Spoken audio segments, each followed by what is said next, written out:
Je vais vous exposer ce récit de voyage. Je l'ai découpé en 4 morceaux. Il y a un morceau qui pour moi me paraît important, c'est comment j'en suis arrivé là. Parce que j'étais boulanger là. Voilà, je voyageais en avion, voilà, je travaillais beaucoup et je m'échappais 15 jours et j'en profitais d'aller à un endroit où il y avait du soleil parce que je prenais mes congés l'hiver. Et donc, cette vie, à un moment, ça me déplaisait quoi, de prendre l'avion, parce que voilà, on est tous à faire tourner ces avions. Donc, je recherchais une autre façon de voyager. Et un jour, j'ai découvert les vélos solaires. Cela fait 11 ans. 11 ans que je roule en vélo solaire.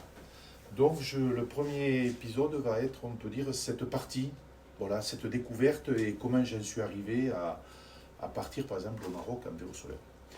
La deuxième partie, ça va être la descente de France jusqu'à Zagora. C'est-à-dire c'est une partie du voyage où on peut dire que le voyage a basculé avec la rencontre de Mohamed Banour. Et là, ça a été une magie. C'est des rencontres que l'on fait. Et donc, du coup, c'est cette partie qui vraiment a fait pourquoi on est là aujourd'hui. Après, de là, je suis reparti.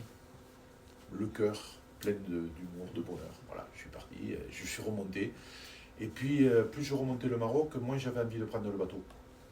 Parce que ça m'agaçait, faire 2 jours sur le bateau, là, c'est... Donc, je me suis dit, je vais remonter l'Espagne, le Portugal, et remonter le chemin de Saint-Jacques.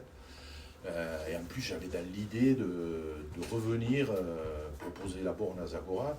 Ça, je voulais découvrir. Donc ça, c'est la 3e récit.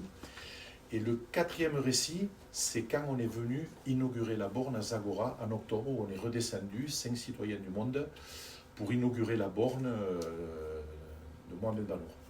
Donc 4 récits, entre une visio à 11h avec Mohamed Banour, et je vais essayer d'être assez précis, mais de maintenir dans 20 minutes chaque récit.